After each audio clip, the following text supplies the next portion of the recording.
Хансын зайн сургаалт.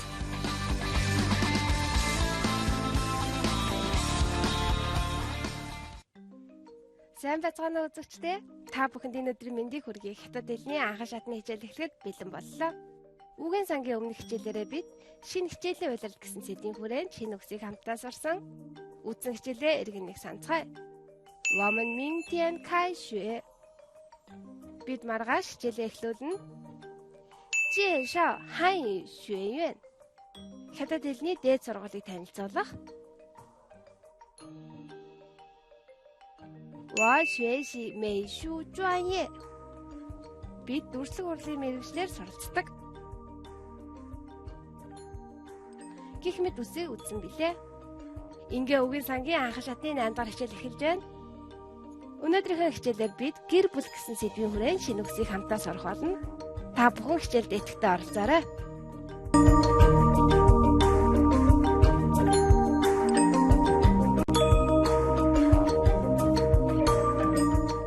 Бидний үзэх эхний үг бол жа.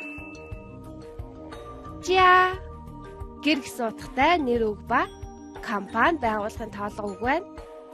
这是不是你家? 这是不是你家? Энэ танаа гэр мөн үү?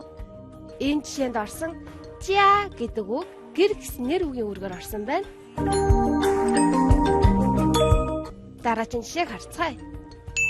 这儿有6家公司. 这儿有6家公司.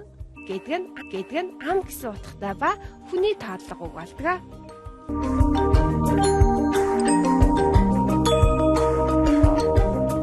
Би цай бага хэмжээг асуухад жи гэсэн үгийг ашигладаг мэтлээ. Тэгвэл олонтоо асуухад 多少 буюу хэд хичнээн гэсэн утгатай үгийг хэрэглэдэг. 语言学院有多少系? 语言学院有多少系? Хэлний дээд сургууль хэдэн технтэй вэ?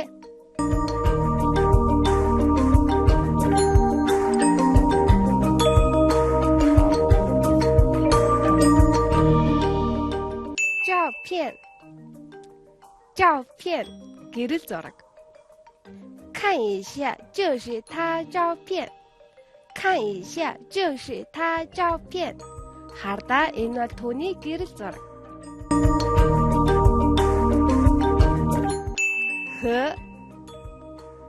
Хө Монгол хэлнээ тай, тэ, хамт болон гэсэн утгатай холбоос үг байна.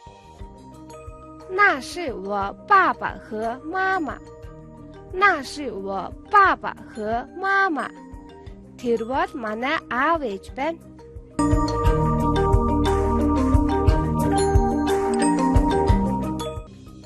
Дараагийн үг бол жээжээ. Жээжээ ихч. Жишээг хамтдаа харцгаая. 我有一个姐姐和2个妹妹. 我有一个姐姐和2个妹妹. Би нэг ихч болон 2 эмэгтэй дүүтэй. Энэ жишээнд орсон妹妹гэдэг нь эмэгтэй дүү хэлдэг.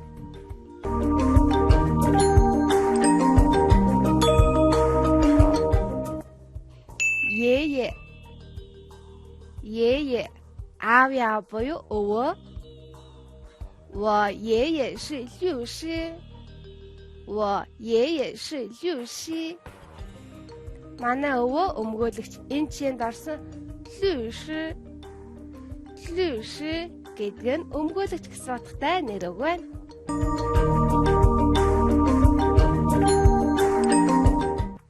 爷爷аав яав гэж хэлдэг бол ээжийн аавыг 外公 гэж хэлдэг байх нь.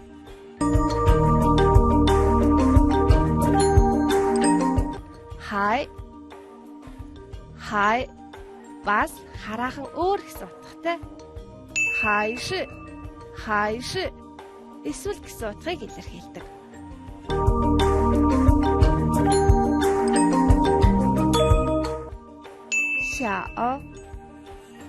Xiao жижиг гэсэн тэмдэгнэр байна.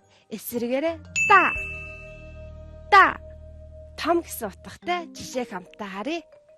语言学院大还是小？语言学院大还是小? Хэлний дээд сургууль том уу эсвэл жижиг үү? Игүн нийт гэсэн утгатай. Игүн 有6口人. Игүн 有6口人.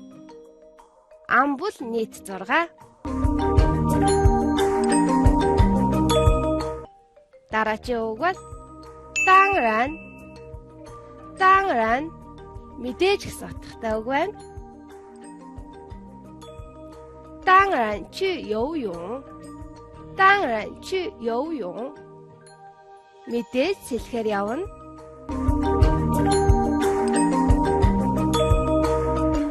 Дараагийн үг бол 真 үнэн, жинхэнэ, үнэхээр гэсэн утгатай тэмдэг нэр байна. 我妹妹真可爱. 我妹妹真可爱. Манай эмэгтэй дүү үнэхээр хөөрдөм. Энэ жишээнд орсон可爱гэдэг үг нь өхөөрдөм, хөөрхөн гэсэн утгатай тэмдэг нэр байна.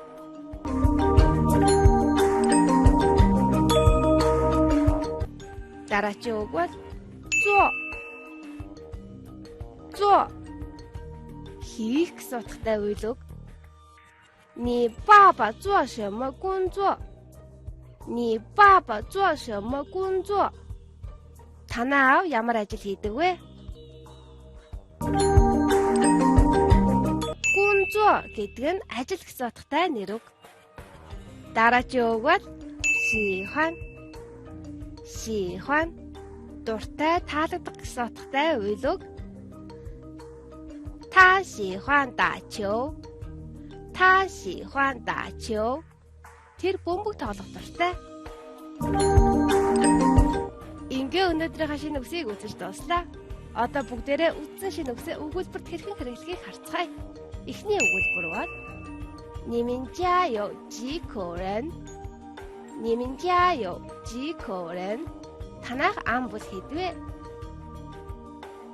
这是5口人. 还有谁? 这是5口人. 还有谁? Энд ам бол 5 байна. Өөр хэн байгаа вэ? Дараагийн өгүүлбэр бол 他做什么工作? 他做什么工作?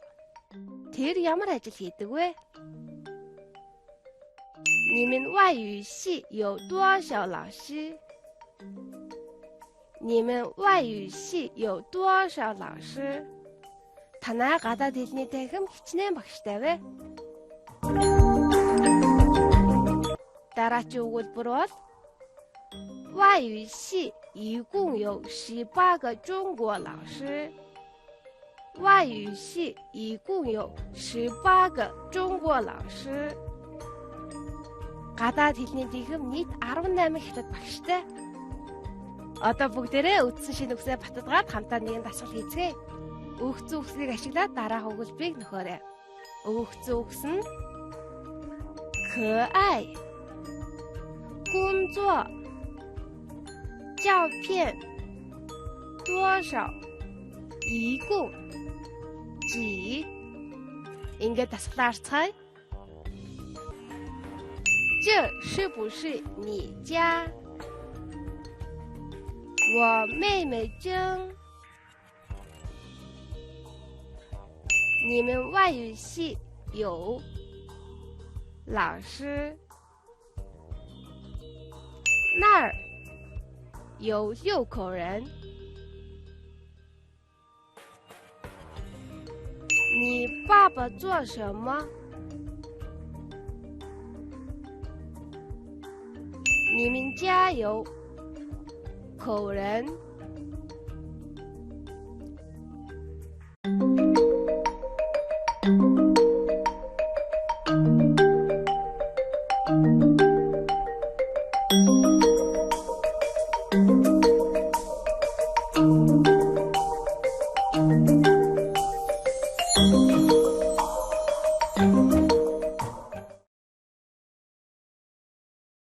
Ингээ хариултаа хамтдаа харцгаая. 这是不是你家照片?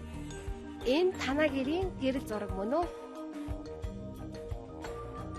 我妹妹真可爱. 我妹妹真可爱. Манай эмэгтэй дүү үнэхээр хөөрдөг. 你们外语系有多少老师?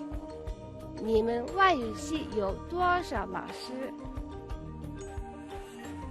Танай гадаад хэлний танхим хэдэн багштай вэ? 那儿一共有6口人. 那儿一共有6口人. Тэнд ам бол нийт 6 хүн байна. 你爸爸做什么工作? 你爸爸做什么工作? Танаа аав ямар ажил хийдэг вэ? 你们家有几口人? 你们家有几口人? Танаах ам бол хэд вэ?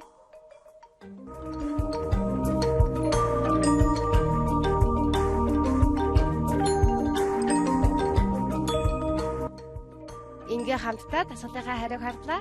Та бүхний зөв хийсэн гэдэгт итгэлтэй байна. Өнөөдрийнхөө хичээлээр бид гэр бүл гэсэн сэдвийн хүрээ шинэ үгсийг хамтдаа сурч тэдгээрийг баттган дасгал ажиллалаа. Дараагийн хичээлээрээ төрсөн өдөр гэсэн сэдвийг хамтдаа үзэх болно. Ингээ үгийн сангийн анх шатны 8 дахь хичээл энэ түрээд өндөрлөж байна. Үзэгчдээ үргэлжлүүлэн хилцэн хичээлээ хүлээн авч үзнэ үү? Хятад хэлний алсын зайн сургаалт.